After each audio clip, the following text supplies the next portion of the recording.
નમસ્કાર વિદ્યાર્થી મિત્રો, તપોન ગ્રુપ ઓફ સ્કૂલ સંચાલિત આપણી યુટ્યુબ ચેનલ તપોન સાયન્સ એકેડમીમાં હું શિલ્પા મેમ આપ સર્વે વિદ્યાર્થીઓનું હાર્દિક સ્વાગત કરું છું.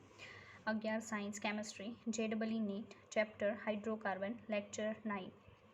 ચાલો, લાસ્ટ વિડીયો લેક્ચરની અંદર યાદ હોય તો મેં કેટલીક પ્રોસેસ તમને શીખવાડી હતી, બરાબર છે. એમાં છેલ્લી જે પ્રોસેસ આપણે જોઈ હતી એ હેલોજિનેશનની પ્રોસેસ હતી, આલ્કીનની. એમાં આપણે જોયું હતું કે મિકેનિઝમ જે છે, બરાબર છે, એ માર્કોનિકોના નિયમ પ્રમાણે થશે. સેકન્ડ કે અંદર તમે ખાલી ક્લોરિન અને બ્રોમિન એડ કરી શકશો, ફ્લોરિન અને આયોડિન નહીં, બરાબર. મિકેનિઝમ જોઈ હતી જેમાં આપણે પ્રોડક્ટમાં એવું જોયું હતું કે છેલ્લે જે પ્રોડક્ટ મળે છે એમાં આપણને અપોઝિટ ડાયરેક્શનમાં મળશે, બરાબર છે. તો એમાં લાસ્ટ જે પ્રોડક્ટ હતી છેલ્લા એક્ઝામ્પલમાં, બરાબર, એમાં બાજુમાં ઇનાન્શિયોમર લખેલું હતું, બરાબર.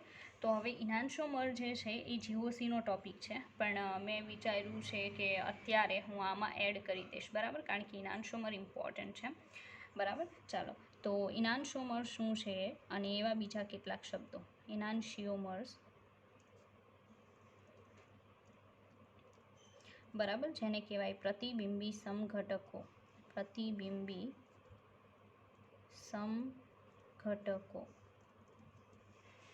બરાબર. ચાલો, તો ઇનાન્શિયોમર્સ જે છે એ પ્રતિબિંબી સમઘટકો થશે. રેડી? ચાલો, પહેલાં તો જે જરૂરી બાબત છે એ કહી દઉં. એમાં આવશે કે જે પણ કમ્પાઉન્ડ છે તમારી પાસે, એ કમ્પાઉન્ડમાં એક કિરાલ સેન્ટર હોવું જરૂરી છે, બરાબર, જેને કાયરલ સેન્ટર કહી શકાય. કાયરલ સેન્ટર શું છે એ કહી દઉં. તો માનો કે આ રીતે આપણી પાસે એક કાર્બન છે વચ્ચે, બરાબર, એની સાથે એક H જોડાયેલો છે, એક Cl છે, એક Br છે અને એક CH3 સમૂહ છે, બરાબર.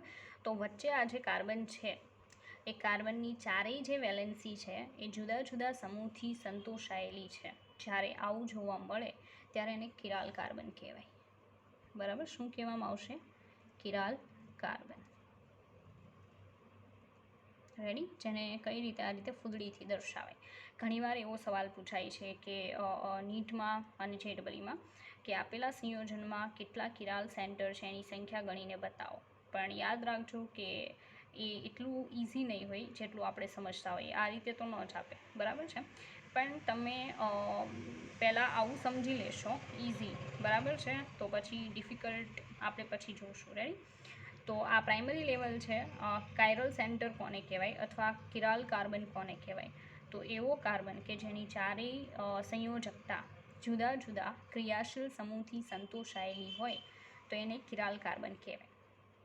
નોર્મલી કોઈ પણ તમને સ્ટડી કરાવે એટલે એ એમ કહેશે કે પ્રકાશ ક્રિયાશીલતા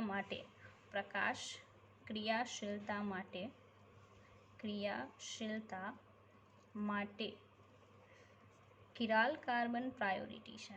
કિરાલ કાર્બન જરૂરી છે, નેસેસરી છે, બરાબર.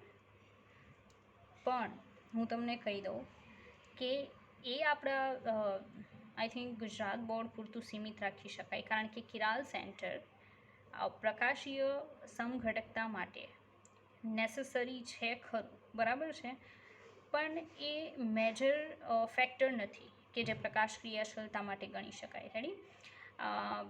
જેમ કે તમે NCERTની ઓર બીજી કોઈ બુક રિફર કરશો તો એમાં તમને જોવા મળશે કે ઘણા એવા સંયોજનો છે કે જેમાં કિરાલ સેન્ટર નહીં હોવા છતાં પણ તે પ્રકાશ ક્રિયાશીલતા દર્શાવે છે, બરાબર. એટલે તમારી બુકમાં તો તમને સીધું લખીને આપ્યું હશે કે એવા પદાર્થો કે જે કિરાલ કાર્બન ધરાવે છે ઓપ્ટિકલી એક્ટિવ હોય છે, મતલબ પ્રકાશ ક્રિયાશીલતા દર્શાવે છે. હવે ઘણાને તો પ્રકાશ ક્રિયાશીલતામાં ઇનકેસ ખબર નહીં હોય તો હું કહી દઉં કે સરે તમને હેલોજનયુક્ત કાર્બનિક સંયોજનોવાળું લેશન જો ચાલી ગયું હશે તો સમજાયું હશે કે પ્રકાશ જે છે ને, બરાબર છે, બધું જ સમજાવી દઉં. ચાલો, નકર ઘણા પાછા નીચેનો અંગૂઠો બતાવશે. આ જે છે ને આપણી નોર્મલ લાઇટ છે, બરાબર. ચાલો, નોર્મલ લાઇટ હોય એમાં તમને ખ્યાલ હશે કે આ જે વિદ્યુત ચુંબકીય તરંગો છે એના દોલનો બધી ડાયરેક્શનમાં થતા હોય છે. તો તો આ આપણો સાધારણ પ્રકાશ છે, એટલે સામાન્ય પ્રકાશ, બરાબર. સામાન્ય પ્રકાશ છે કે જેની અંદર તમે જોઈ શકો વિદ્યુત ચુંબકીય તરંગો જે છે એના દોલનો એટલે આ રીતે જે વાઇબ્રેશન થાય, બરાબર છે, એ દોલનો સામાન્ય રીતે બધી ડાયરેક્શનમાં થતા હોય છે. પણ જો તમે એને પોલેરાઇઝરમાંથી પસાર કરો, એ શું છે એ પણ કહી દઉં, સરે કદાચ કીધું હશે, બરાબર, પોલેરાઇઝર કહેવાય, પોલેરાઇઝર. રેડી. આ પોલેરાઇઝરમાંથી જ્યારે આ પ્રકાશ પસાર થાય, બરાબર, ત્યારે કોઈ એક દિશામાં થતા દોલનો જ આ સાઈડ બહાર આવશે. બાકીની ડાયરેક્શનમાં જે દોલનો થાય છે એ આ પદાર્થની અંદર શોષાઈ જશે, બરાબર. આપણે જોઈએ, આપણે એમ રાખીએ કે ફક્ત આ જે છે ને, બરાબર, આ ડાયરેક્શનમાં દોલનો એ જ આમાંથી પસાર થઈને બહાર આવી શકે છે, બાકી આ અને આ જે છે આમાં શું થઈ જાય, શોષાઈ જાય છે. તો આ સાઈડ જે લાઇટ બહાર આવશે ને, બરાબર છે, એ લાઇટને તમે આ રીતે દર્શાવી શકો, બરાબર. ખાલી આવા જ વિદ્યુત ચુંબકીય તરંગો જે છે કે આ રીતે દોલનો કરે છે, બરાબર, એ જ ફક્ત શું થશે, અહીંયા બહાર આવશે. તો અહીંયા આ જે લાઇટ તમે જોવો છો ને, સામાન્ય લાઇટ હવે નથી, એને કહેવામાં આવશે તલ ધ્રુવીભૂત પ્રકાશ, તલ ધ્રુવીભૂત પ્રકાશ, બરાબર. તો સામાન્ય પ્રકાશ છે, સામાન્ય પ્રકાશ જે છે એની અંદર વિદ્યુત ચુંબકીય તરંગો છે, એના દોલનો બધી ડાયરેક્શનમાં થતા હોય છે, પણ એને જો પોલેરાઇઝરમાંથી પસાર કરવામાં આવે તો બીજી સાઈડ જે તમને દોલન મતલબ વિદ્યુત ચુંબકીય તરંગો મળે છે એ ખાલી એક જ ડાયરેક્શનમાં દોલન કરતા હશે. એને તલ ધ્રુવીભૂત પ્રકાશ કહેવાય, કે જેમાં ફક્ત વિદ્યુત ચુંબકીય તરંગો છે એના દોલનો એક જ ડાયરેક્શનમાં થતા હોય. હવે આપણે આગળ વધીએ. ચાલો, તો આ તલ ધ્રુવીભૂત પ્રકાશથી આપણે શું જોવાનું છે, બરાબર. તો તલ ધ્રુવીભૂત પ્રકાશ જે છે, બરાબર, એના સમતલનું કોણાવર્તન જે પદાર્થ કરી શકે એને પ્રકાશીય ક્રિયાશીલ પદાર્થ કહેવાય. ઉદાહરણ આપું, ચાલો, આ જે છે, બરાબર, એ શું છે, તલ ધ્રુવીભૂત પ્રકાશ લઈ લો. રેડી. આ તલ ધ્રુવીભૂત પ્રકાશ છે, બરાબર. ઓકે, ચાલો. હવે શું કરીએ કે પોલારીમીટર નામનું સાધન હોય, આવી એક નળી હોય છે, બરાબર. એ પોલારીમીટરની ટ્યુબ જે છે, પોલારીમીટર નળી, ટ્યુબ કહી શકો, આ છે તલ ધ્રુવીભૂત પ્રકાશ, બરાબર, કે જેમાં શું થતું હોય, એક જ સમતલમાં વિદ્યુત ચુંબકીય તરંગોનું દોલન થતું હોય, વિદ્યુત ચુંબકીય તરંગોનું દોલન થાય, બરાબર. એક જ સમતલની અંદર દોલન થતું હોય છે. આ જે છે તલ ધ્રુવીભૂત પ્રકાશ છે, પોલારીમીટરની નળી છે. પોલારીમીટરની ટ્યુબ જે છે ને, એમાં પ્રકાશ ક્રિયાશીલ પદાર્થ જે છે, બરાબર, એનું દ્રાવણ ભરવામાં આવે છે પાણીમાં, કે જેમાં પણ એ ડિઝોલ્વ થઈ શકતો હોય એમાં દ્રાવ્ય કરી અને પોલારીમીટરની જે નળી છે એ નળીમાં એ પદાર્થને ભરવામાં આવે છે, બરાબર. હવે શું થશે, આ જે લાઇટ છે, બરાબર છે, લાઇટ આમાંથી પસાર કરવામાં આવે, બરાબર, અને આ સાઈડથી ઓબ્ઝર્વેશન કરવામાં આવે, બરાબર. આ સાઈડથી ઓબ્ઝર્વેશન કરવામાં આવે એટલે શું થશે કે આ જે પદાર્થ છે ને અહીંયા રાખેલો સોલ્યુશનવાળો, એ પ્રકાશ ક્રિયાશીલ પદાર્થ છે. તો પ્રકાશ ક્રિયાશીલ પદાર્થ કોને કહેવાય, તો સાંભળજો, એવો પદાર્થ, બરાબર, કે જે આ તલ ધ્રુવીભૂત પ્રકાશ જે છે એના વિદ્યુત ચુંબકીય તરંગો જે છે એનું કોણાવર્તન કોઈ બીજી ડાયરેક્શનમાં કરી નાખે, કાં તો જમણી બાજુ કરે થોડું, અથવા ડાબી બાજુ કરી નાખે, બરાબર, ચોક્કસ ડિગ્રીએ. તો એવા પદાર્થને પ્રકાશ ક્રિયાશીલ પદાર્થ કહેવાય, બરાબર. અને પ્રકાશ ક્રિયાશીલ પદાર્થ માટે શું જરૂરી છે, કિરાલ કાર્બન હોવો જોઈએ, બરાબર. હમણાં એક ઉદાહરણ આપીશ એટલે તમે સમજી જશો. ચાલો, તો હું ડેફિનેશન આપું, બરાબર. ડેફિનેશન આવી રીતે આપી શકાય, એવો પદાર્થ નહીં એવો પદાર્થ કે જે તલ ધ્રુવીભૂત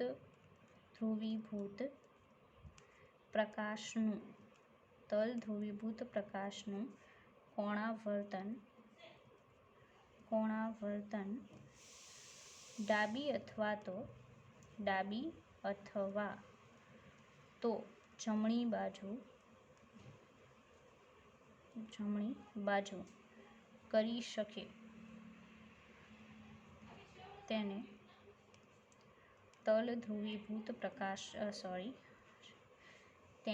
પ્રકાશ ક્રિયાશીલ પદાર્થ કહે છે.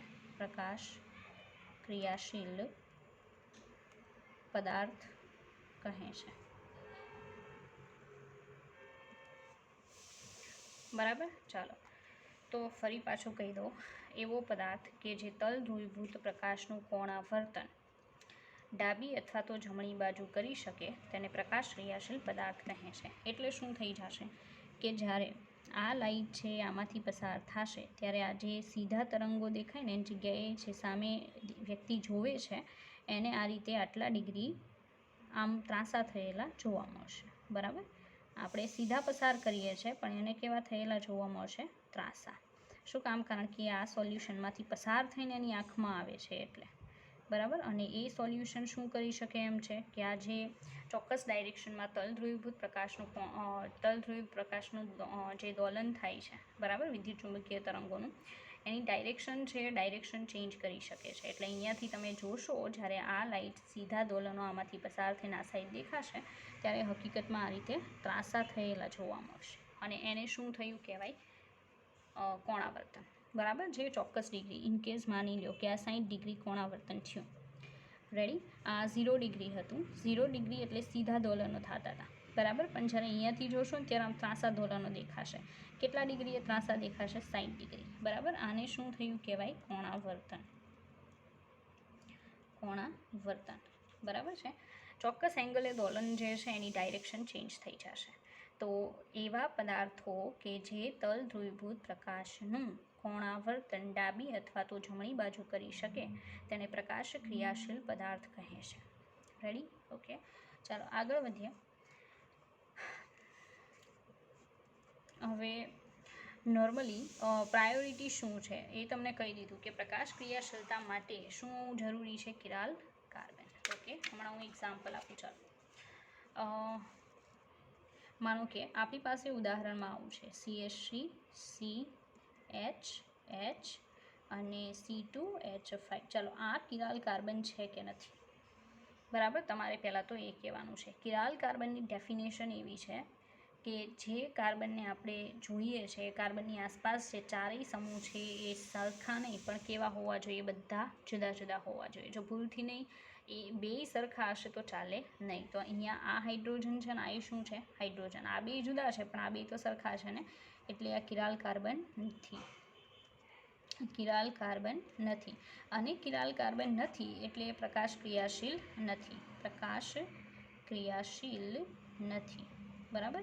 અમુક એવા અપવાદવાળા સંયોજનો છે એ જ ખાલી કિરાલ કાર્બન ન હોવા છતાં ઓપ્ટિકલી એક્ટિવ હોઈ શકે, પણ એ બહુ અલગ કમ્પાઉન્ડ છે. એ હું તમને સમજાવીશ. આવા સિમ્પલ કમ્પાઉન્ડમાં તમારે બસ આ જ જોઈ લેવાનું કે બે સમૂહ સરખા છે તો એ કિરાલ કાર્બન નથી ધરાવતું અને એ પ્રકાશ ક્રિયાશીલતા દર્શાવશે નહીં. મતલબ આવું જે સીધી લાઇનમાં દોલન કરતો લાઇટ છે એને પસાર કરશો એ પદાર્થના સોલ્યુશનમાંથી તો આ સાઈડે તમને સીધી લાઇનમાં દોલન જોવા મળશે, આમ ત્રાંસા થયેલા જોવા મળશે નહીં.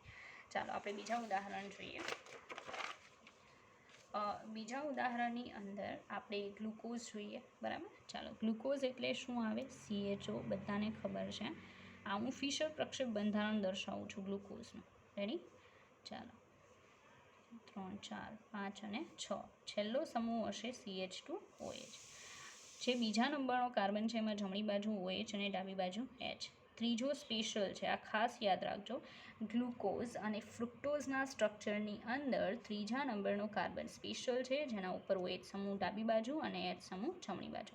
બાકીના બધામાં એઝ ઇટ ઇઝ છે, OH જમણી બાજુ અને H ડાબી બાજુ. રેડી? તો આ જે સ્ટ્રક્ચર છે કોનું? C6H12O6. મતલબ કોનું છે? ગ્લુકોઝનું છે. બરાબર. હવે ગ્લુકોઝમાં આપણે જોવાનું છે કે કિરાલ કાર્બન ધરાવે છે કે નહીં, તો પ્રોપર ધ્યાન આપવું બરાબર છે, કે જેથી તમે એને સમજી શકો. ચાલો હવે આ જે છે એની વાત કરું, એમાં ધ્યાન આપજો. એમાં કઈ રીતે લખાય, સી ડબલ બોન્ડ ઓ અને એચ લખાય કે નહીં.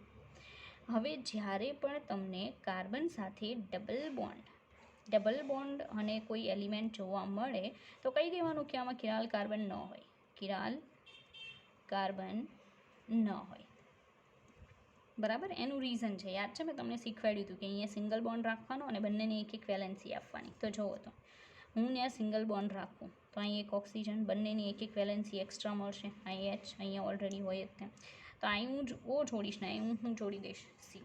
તો તમે જુઓ, આ કાર્બન સાથે એક ઓ છે, આ પણ ઓ થઈ ગયો.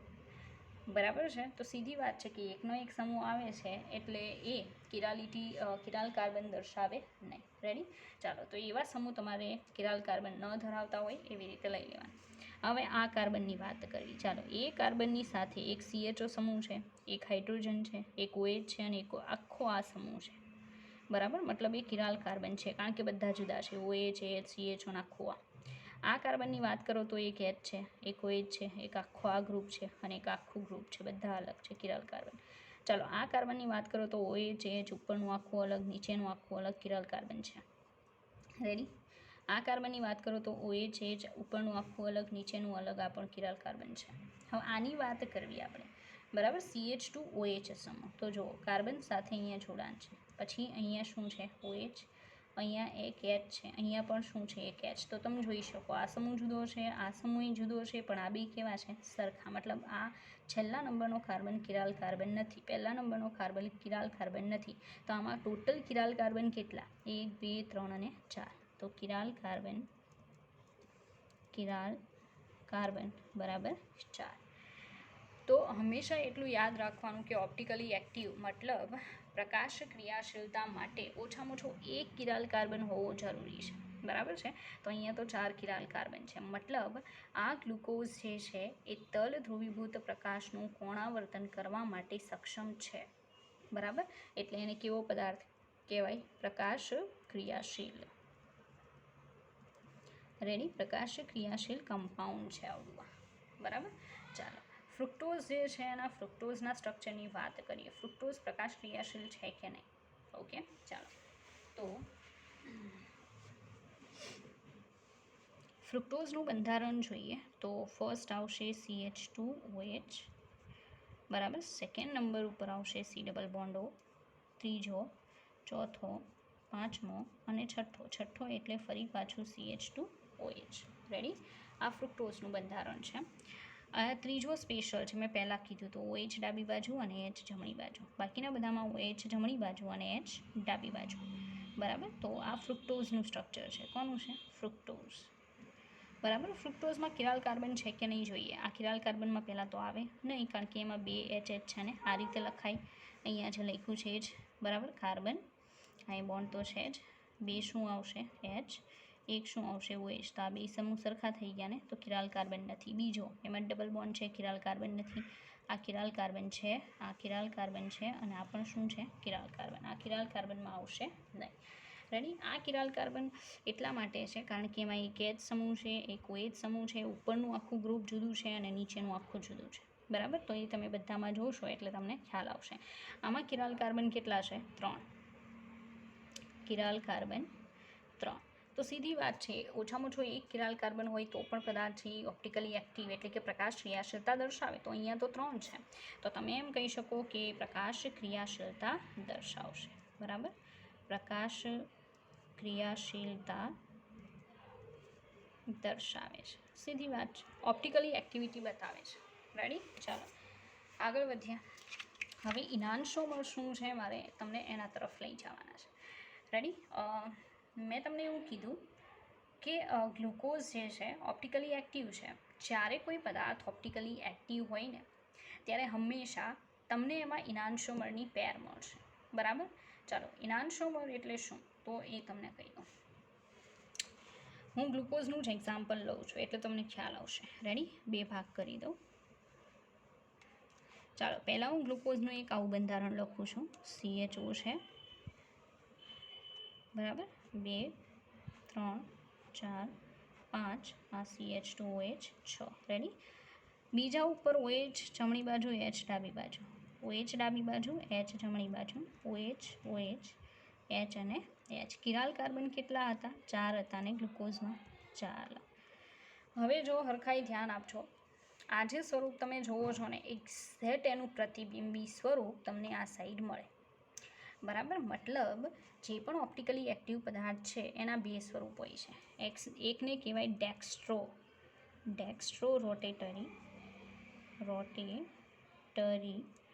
રોટેટરી, જેને કહેવાય ડી સ્વરૂપ, બરાબર છે. અને બીજું જે હોય ને એને કહેવાય લીવો રોટેટરી. શું કહેવાય? લીવો રોટેટરીને કહેવાય સ્મોલ એલ, બરાબર છે. અને આ બંનેની જે પેર હોય ને એને કહેવાય ઇનાન્શિયોમર્સ, પ્રતિબિંબી સમઘટકો. જો આમ લખાય CHO, ઓકે, અહીંયા લાસ્ટમાં આપણે એસિટી CH2OH, ઓકે, પછી આ 1, આ 2, આ 3, અહીંયા 4, બરાબર. અહીંયા શું આવશે? OH, આ H, બરાબર, OH, H, OH, OH, H અને H. આ બધા કિરાલ કાર્બન છે,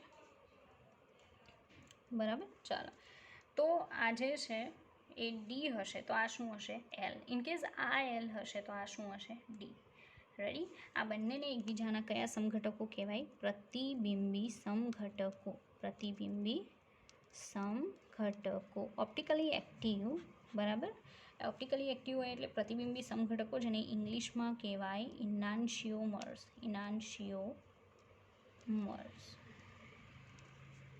બરાબર. તો આ બંને એકબીજાના શું છે? ઇનાન્શિયોમર્સ છે. જો ભાઈ વેમમાં નહીં જીવતા, કારણ કે ભલે ઇંગ્લિશ પ્રોનાઉન્સિએશન હોય તેમ છતાંય એક્ઝામની અંદર ઘણી બધી વાર ઇનાન્શિયોમર લખીને આવશે, બરાબર. તો તમને ખ્યાલ હોવો જરૂરી છે.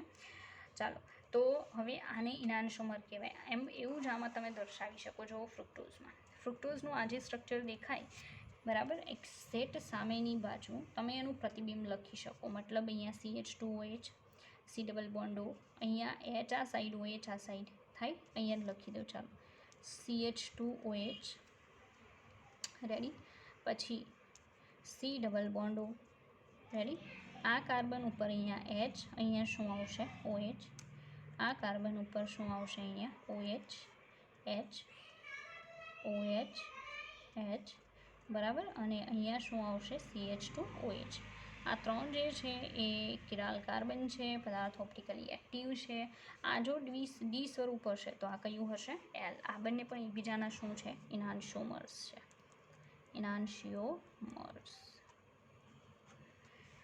રેડી. ચાલો, આઈ થિંક હવે તમને ખ્યાલ આવી ગયો હશે કે ઇનાન્શિયોમર કોને કહેવાય. ઓકે, ચાલો. આવું જ બીજા 2 શબ્દો છે, એ 2 શબ્દો પણ તમને એક્સપ્લેન કરી દઉં એટલે મારું કામ સાથે જ ફિનિશ થઈ જાય, બરાબર. ચાલો, તો આપણે એક્ઝામ્પલ જોઈએ, એવું એક્ઝામ્પલ જેની હેલ્પથી આઈ થિંક બધી વસ્તુ એકસાથે સમજાઈ જશે. ઓકે, ચાલો જુઓ. એક્ઝામ્પલમાં COOH,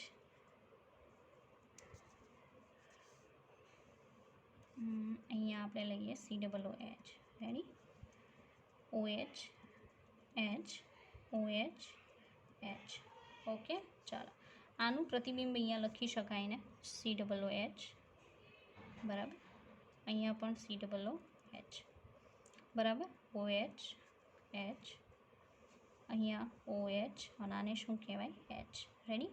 ચાલો, હવે કહેવાનું એમ છે કે આમાં 2 કિરાલ કાર્બન છે, દેખાય ને? એક આ, કારણ કે આ કાર્બન સાથે એક OH છે, એક H છે, એક COOH છે, આખું ગ્રુપ છે. આ પણ કિરાલ કાર્બન છે, એક OH છે, H છે, આ ગ્રુપ છે અને આખું આ ગ્રુપ છે. એમ અહીંયા પણ 2 કિરાલ કાર્બન છે, રેડી. ચાલો, તો આ બંને જે છે એને એકબીજાના શું કહી શકાય? તો ઘણા કહે છે કે હમણાં હજી તમે શીખવાડ્યું એને એકબીજાના ઇનાન્શિયોમર્સ કહેવાય, પણ એ ખોટું છે, બરાબર. શું કામ? તો એ સમજાવી દો. હંમેશા જ્યારે તમને આવી પેર આપે ત્યારે અહીંયા એક્ઝેક્ટ વચ્ચે એક લાઈન બનાવો, બરાબર. એને કહેવાય સમમિતિ તલ, બરાબર છે. સમમિતિ તલ. જો સમમિતિ તલ કઈ રીતે? આ ઉપરનો અડધો ભાગ છે એ નીચેના અડધા ભાગ ઉપર બંધ બેસતો હોય, મતલબ અડધા ભાગને આની ઉપર આમ વાળી દો, બરાબર. આ પેજને કેમ આપણે આ રીતે મતલબમાં કે આમ ફોલ્ડ કરીએ, બરાબર, એમ તમે ઉપરના અડધા ભાગને આ નીચેના અડધા ભાગ ઉપર બેન્ડ કરો તો OH ઉપર આવશે, COOH ઉપર આવશે, H ઉપર આવશે. તો શું થશે કે ઉપરનો અડધો ભાગ નીચેના અડધા ભાગ ઉપર શું થાય છે, અધ્યારોપિત થાય છે, બંધ બેસે છે, બરાબર. એટલે આને એકબીજાના ઇનાન્સ્યોમર ન કહેવાય, પણ એને એકબીજાના શું કહેવામાં આવશે, મેસોસમ ઘટક કહેવાય. ફરી પાછું કહી દો, ધ્યાન આપો કે જ્યારે તમારી સામે આવું કોઈ કમ્પાઉન્ડ છે, બરાબર છે, એના બે પ્રતિબિંબો આવે, તમારે એક્ઝેક્ટ વચ્ચે એક લાઈન બનાવવાની, બરાબર છે. લાઈન બનાવીને ચેક કરવાનું કે ઉપરના અડધા ભાગને ફોલ્ડ કરો તો એ નીચેના અડધા ભાગ ઉપર બંધ બેસે છે કે નહીં. જો એ એક્ઝેક્ટ બંધ બેસતું હોય તો બંનેને એકબીજાના શું કહેવાય, મેસોસમ ઘટકો કહેવાય, બરાબર. તો આ જે બંનેની જોડ છે એને શું કહેવાય, મેસોસમ ઘટકો. શું કામ, કારણ કે ઉપરનો અડધો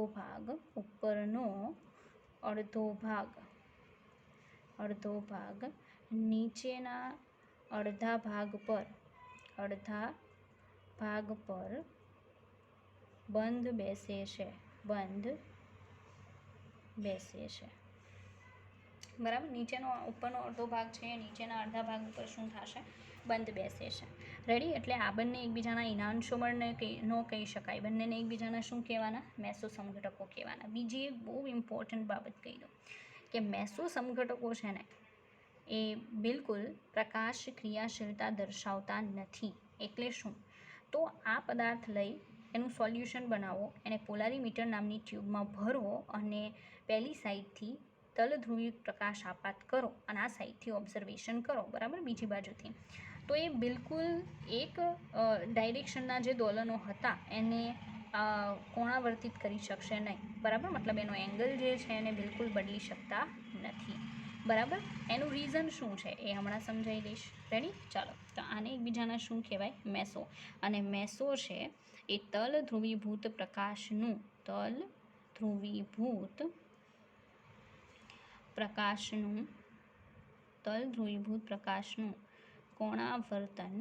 કોણાવર્તન કરતા નથી, બરાબર. અલગ અલગ આ એક પદાર્થ લ્યો અને એ પોલારીમીટરમાં ભરો, કોણાવર્તન નહીં દર્શાવે. આ અલગથી લઈ સેમ કામ કરો, પ્રકાશ ક્રિયાશીલતા નહીં દર્શાવે. ચાલો આગળ વધીએ. હવે શું કરી શકાય કે આના હજી સમઘટકો લખી શકાય. કઈ રીતે, COOH છે, અહીંયા નીચે પણ એઝ ઇટ ઇઝ COOH, અહીંયા હું H લખું, અહીંયા OH લખું, પણ હું અહીંયા OH અને અહીંયા શું લખું, H. તો આ અને આ જુદા થઈ ગયા ને પદાર્થ એકનો એક જ છે પણ સ્વરૂપ ફરે છે. આ કિરાલ કાર્બન છે અને આ શું છે, કિરાલ કાર્બન. રેડી. તો આનું એક્ઝેક્ટ પ્રતિબિંબી અહીંયા લખી શકાય. તો આપણે લખીએ COOH, રેડી, COOH, બરાબર. ચાલો. OH, H, અહીંયા H અને અહીં શું આવશે, OH. આ કિરાલ કાર્બન. રેડી. તો આને એકબીજાના શું કહેવાય, ઇનાન્સ્યોમર કહેવા કે મેસો. મેસો માટે હંમેશા શું કરવાનું, વચ્ચે લાઈન ડ્રો કરો, કરી નાખી. હવે ઉપરના અડધા ભાગને આમ ફોલ્ડ કરીને આની ઉપર મૂકો. ચાલો. COOH તો COOH પર આવશે, પણ આ OH H ઉપર આવશે ને H કોની ઉપર આવશે, OH પર. મતલબ આ સમમિતિ તલ નથી, બરાબર. સમમિતિ તલ નથી એટલે ઉપરનો અડધો ભાગ નીચેના અડધા ભાગ ઉપર અધ્યારોપિત થતો નથી. આપણે કહીશું કે નીચેનો અડધો ભાગ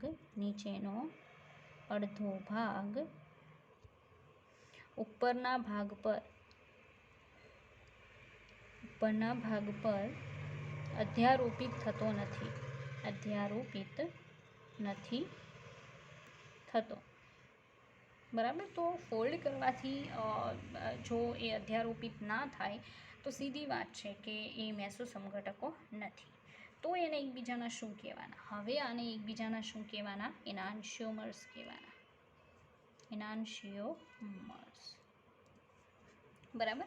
આ એકબીજાના શું છે, પ્રતિબિંબી સમઘટકો છે. ઇનાન્સ્યોમરને ગુજરાતીમાં કહેવાય પ્રતિબિંબી સમઘટકો. રેડી. ચાલો. ઉપરના જે છે પ્રતિબિંબી સમઘટકો નથી, બરાબર. જ્યારે નીચેના બે પ્રતિબિંબી સમઘટકો છે, ઉપરનાને મેસો કહેવાય, નીચેનાને ઇનાન્સ્યોમર કહેવાય. અને હવે એક નવો શબ્દ આવશે, બરાબર છે. એ નવો શબ્દ શું છે એ જોવો કે આ જે છે બરાબર, એને આપણે આ ચોથા સાથે સરખાવીએ કે એ બંને વચ્ચે શું રિલેશન છે. બરાબર છે, એ મેસો તો નથી, બરાબર, કારણ કે મેસો ઉપરવાળી પેર છે અને તમે આ બે પેર લેવા માંગો છો, આ બેની પેર બનાવવા માંગો છો, તો એની વચ્ચે કોઈ રિલેશન નથી, મેસો પણ નથી, ઇનાન્શોમર પણ નથી, તો એને કયું રિલેશન કહેવું. બરાબર, એ જ રીતે આ બંનેની પેર બનાવો તો એની વચ્ચે પણ ઇનાન્શોમરવાળું રિલેશન નથી, બરાબર છે, મેસોવાળું રિલેશન નથી, તો કયું રિલેશન ગણવાનું. બરાબર, એ જ રીતે આ બંનેની પેર બનાવો, આ બંનેની પેર બનાવો, બરાબર, તો તમને મેસો કે ઇનાન્શોમર સમઘટકતા જોવા મળશે નહીં એમની વચ્ચે, પર્ટિક્યુલર એ જે કમ્પાઉન્ડ જે બતાવું છું બે પેર એની વચ્ચે. તો સીધી વાત છે, બરાબર, કે ત્યાં કંઈક નવો શબ્દ આવતો હશે અને એ નવો શબ્દ શું છે એ કહી દઉં.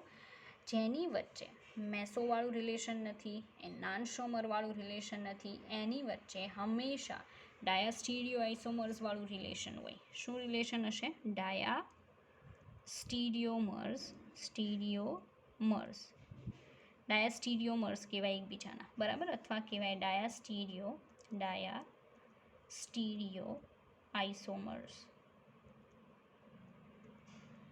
શું કહેવામાં આવશે? અને એકબીજાના ડાયાસ્ટીરિયો આઇસોમર્સ કહેવામાં આવે છે. ઓકે, ચાલો. તો જેટલા પણ જરૂરી વર્ડ્સ હતા, બરાબર છે, એક્ઝામ્પલ હતા, સમઘટકો હતા, એ બધા તમને એક્સપ્લેન કર્યા. હવે ઇનાન્શોમરમાં તમને ખબર પડવી જોઈએ. રેડી? ચાલો. બીજું એક એક્ઝામ્પલ આપું, એમાં મેસો છે કે નહીં એ તમે મને કહેજો. બરાબર, ચાલો. તો આપણે દર્શાવીએ, માનો કે COOH છે, બરાબર, અહીંયા CH3 છે, OH, અને H છે. ચાલો, પહેલાં તો જો આમાં કિરાલ કાર્બન છે તો હા, આ કિરાલ કાર્બન છે, આ પણ કિરાલ કાર્બન છે. ચાલો, એટલી તો ખબર પડી. આનું પ્રતિબિંબી લખી શકાય તો હા, લખી શકાય. આપણે લખીએ COOH. ઓકે, અહીંયા શું આવશે? CH3. રેડી? અહીંયા OH, અહીંયા H. એ જ રીતે આ જે છે એ OH અને અહીં શું આવશે? H. બરાબર, ચાલો. તો આને એકબીજાના ઇનાન્શોમર કેવા કે મેસો કેવા. મેસો માટે વચ્ચે શું કરવાની? લાઈન ડ્રો કરો, આપણે કરી દીધી. હવે જો ઉપરના અડધા ભાગને આમ બેન્ડ કરો તો નીચેના ઉપર અધ્યારોપિત થાય કે ન થાય. જો H ઉપર આવશે, OH ઉપર આવશે, પણ COOH કોની ઉપર આવશે? CH3. મતલબ આ બે જુદા હોવાથી, આ અને આ સેમ ન હોવાથી એ ઉપરનો અડધો ભાગ નીચેના અડધા ભાગ ઉપર બંધ બેસતો નથી. એટલે આ બંનેને મેસો નહીં પણ શું કહેવાય? ઇનાન્શિયોમર્સ. શું કહેવાય? ઇનાન્શિયોમર્સ. બરાબર છે, કારણ કે બંને છેડા જુદા જુદા હોવાથી, બંને છેડા જુદા જુદા હોવાથી ઉપરનો અડધો ભાગ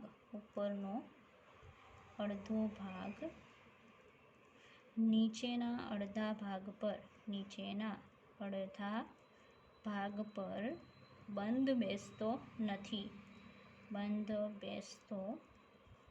નથી. માટે એકબીજાના શું છે? ઇનાન્શોમર્સ છે, મેસો નથી. આ ખાસ યાદ રાખવું. રેડી? ચાલો. ઇનાન્શોમર્સ એટલે પ્રતિબિંબી સમઘટકો. ઓપ્ટિકલી એક્ટિવ છે એટલે તલ ધ્રુવીભૂત પ્રકાશનું શું કરી શકે? કોણાવર્તન. ચાલો, તો હવે આઈ થિંક તમને ખ્યાલ આવી ગયો હશે. આગળ વધીએ અને આને સમજીએ. મેસો સમઘટકમાં મેં કીધું હતું કે તલ ધ્રુવીભૂત પ્રકાશનું કોણાવર્તન કરતા નથી. બરાબર, રીઝન શું છે? એવું તો શું હોય કે જેના કારણે એ તલ ધ્રુવીભૂત પ્રકાશનું કોણાવર્તન કરવાની ક્ષમતા ધરાવતા નથી? ચાલો સમજીએ. બે શબ્દ આવશે, બરાબર છે, એકને કહેવાય આંતરિક સંપૂર્તિ અને બીજાને કહેવાય બાહ્ય સંપૂર્તિ. કઈ રીતે? તો R અને S વિન્યાસ આઈ થિંક તમને આવડતા હશે. બરાબર છે, બસ એના બેઝ ઉપર છે. ચાલો જુઓ, અહીંયા ધ્યાન આપજો. હવે આ કિરાલ કાર્બન છે એ કયો વિન્યાસ ધરાવે છે આપણે ડિસાઈડ કરવાનું છે. બરાબર છે, ચાલો ડિસાઈડ કરીએ. નંબરિંગ આપીએ તો આ પહેલો નંબર આવશે, બરાબર છે, પછી આ કયો નંબર આવશે? બીજો, અને આ કયો નંબર આવશે? ત્રીજો. જ્યારે તમે આમાં આર વિન્યાસ કે એસ વિન્યાસ નક્કી કરો ને ત્યારે આ ત્રણને નંબર આપો ને તો પણ ચાલે. કઈ ડાયરેક્શન આવી જાઓ તો એસ વિન્યાસ આવશે ને. હવે નીચેનામાં ડિસાઈડ કરો, ફર્સ્ટ, સેકન્ડ અને થર્ડ. બરાબર છે, આ કયો વિન્યાસ આવે છે? જુઓ તો આર વિન્યાસ આવ્યો. તો સાંભળજો, જ્યારે હું આ પદાર્થને પાણીમાં સોલ્યુશન બનાવી પોલારીમીટર ટ્યુબમાં ભરીશ તો ઉપરનો અડધો ભાગ છે એ આજે કોણાવર્તન અહીંયા 0 થી 60 ડિગ્રી આવ્યું હશે ને, તલ ધ્રુવીભૂત પ્રકાશનું, બરાબર છે. કોણાવર્તન કેટલા ડિગ્રી આવ્યું હશે? 60 ડિગ્રીએ. ઉપરનો અડધો ભાગ છે, બરાબર છે, એ જો ડાબી બાજુ 60 ડિગ્રી કોણાવર્તન કરશે ને, જમણી બાજુ સોરી, તો નીચેનો અડધો ભાગ એના કરતાં ઊંધો છે, પણ સેમ જ છે ને બધું, ખાલી ડાયરેક્શન જુદી છે. તો નીચેનો અડધો ભાગ ફરી પાછું એનું 60 ડિગ્રી કઈ ડાયરેક્શનમાં કરી નાખશે? ડાબી બાજુ કરી નાખશે. તો અંતે રિઝલ્ટ કેવું આવશે? 0 ડિગ્રી. મતલબ કે પદાર્થ જે છે એમાં ઉપર અને નીચેના ભાગ જે છે ને, બરાબર, એકબીજા પર અધ્યારોપિત થાય છે. એમાંનો એક એસ છે ને એક શું છે? આર. તો ઉપરનો અડધો ભાગ જે ડાયરેક્શનમાં કોણાવર્તન કરે જેટલા મૂલ્યનું, નીચેનો અડધો ભાગ સેમ ડિક્ટો ઓપોઝિટ ડાયરેક્શન એટલા જ મૂલ્યનું કોણાવર્તન કરે અને પરિણામે આન્સર કેટલો થઈ જાય? 0 ડિગ્રી. મતલબ તલ ધ્રુવીભૂત પ્રકાશનું આ પદાર્થ કોણાવર્તન કરી શકે નહીં, બરાબર. હવે એને આંતરિક સંપૂર્તિ કહેવાય, કારણ કે અંદરને અંદર એવી રચના છે એક જ પદાર્થમાં, બરાબર છે, કે જેના કારણે કોણાવર્તન શું થઈ જાય? શૂન્ય થઈ જાય. એટલે એને કઈ સંપૂર્તિ કહેવાય? આંતરિક સંપૂર્તિ કહેવાય. આંતરિક સંપૂર્તિ, બરાબર. Same condition. ચાલો આ ફર્સ્ટ, આ સેકન્ડ અને આ થર્ડ, આ ડાયરેક્શન આવશે. કયો વિન્યાસ? આર. ફર્સ્ટ, સેકન્ડ, આ થર્ડ, કયો વિન્યાસ આવ્યો? એસ છે ને. ઉપરનો અડધો ભાગ છે એ 0 થી 60 ડિગ્રી જમણી બાજુ કરશે, તો નીચેનો ભાગ જે છે એ ફરી પાછું શું કરશે? ઓપોઝિટ ડાયરેક્શનમાં 60 ડિગ્રી કરશે. તો પરિણામ શું આવશે? 0 ડિગ્રી, બરાબર. એટલે આંતરિક સંપૂર્તિ અંદર જ એવી રચના છે કે જેના કારણે પ્રકાશ ક્રિયાશીલતા દર્શાવી શકે નહીં. તો આંતરિક સંપૂર્તિ, બરાબર. ચાલો હવે આપણે ઇનાન્શોમર ઉપર વયા જઈએ, બરાબર. ઇનાન્શોમરમાં કઈ રીતે છે?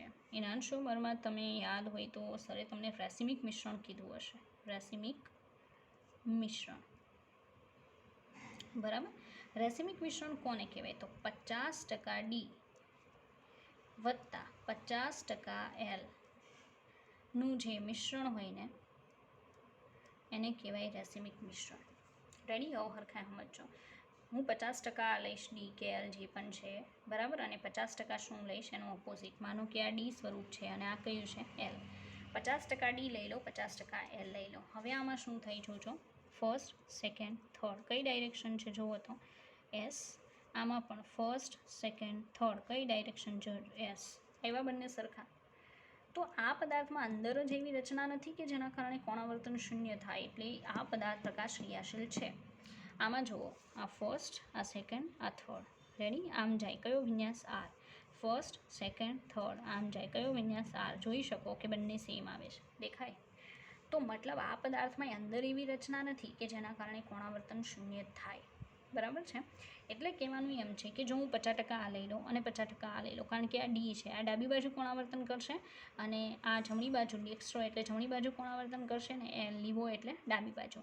આ 60 ડિગ્રી જમણી બાજુ કોણાવર્તન કરશે ને, તો આ 60 ડિગ્રી ક્યાં કરી નાખે? ડાબી બાજુ.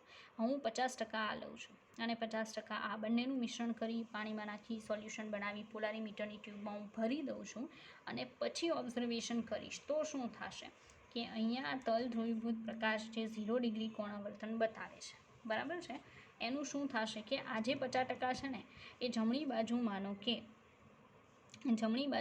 75 ડિગ્રી કોણાવર્તન કરે છે. આ રીતે આ પદાર્થ જે છે 50% લીધેલો છે એ શું કરશે કે 0થી આ તલ ધ્રુવીભૂત પ્રકાશને 75 ડિગ્રીએ કોણાવર્તિત કરી દેશે. તો આ અડધો ભાગ છે એ એક્ઝેક્ટ સેમ મૂલ્યનું ઓપોઝિટ ડાયરેક્શનમાં કોણાવર્તન દર્શાવે, તો આ 75થી પાછો ક્યાં આવી આવશે? 0. બરાબર. તો આમાં એક જ આપણે પદાર્થ લઈને સોલ્યુશન બનાવીએ તો એવું થાય નહીં, શૂન્ય ન થાય કોણાવર્તન, પણ 50% લઈને જ્યારે આપણે કામ કરીએ ને ત્યારે શૂન્ય થઈ જાય છે, બરાબર છે. એટલે રેસિમિક મિશ્રણ જે છે ને એ પ્રકાશ ક્રિયાશીલતા દર્શાવતું નથી, પ્રકાશ ક્રિયાશીલ નથી, ઓપ્ટિકલી એક્ટિવ નથી. રેડી? પ્રકાશ ક્રિયાશીલતા બિલકુલ દર્શાવી શકે નહીં રેસિમિક મિશ્રણ, કારણ કે એમાં બાહ્ય સંપૂર્તિ થઈ. કઈ સંપૂર્તિ થઈ?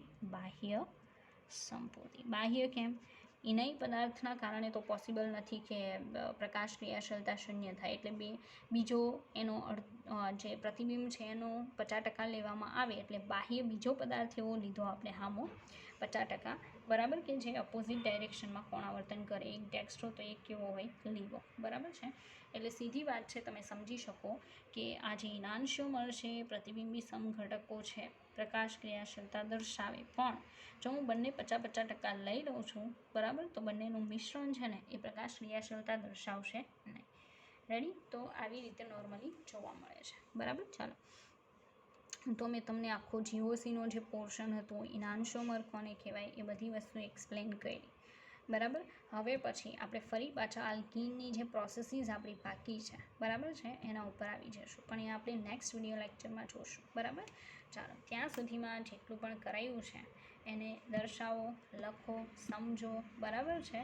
અને પછી ના ખબર પડે તો મેં કેટલીય વાર તમને કીધું છે કે તમે મેસેજ કરી શકો MCQ પૂછવા માટે, અથવા તો જે થિયરી નથી ભાન પડી, બરાબર છે, એને રાઉન્ડ કરીને આવવા દેશો તો નેક્સ્ટ વિડીયો લેક્ચરમાં હું એ પાછી થોડીક એક્સપ્લેન કરીશ, બરાબર. ચાલો, બીજો કોઈ ઓપ્શન નથી.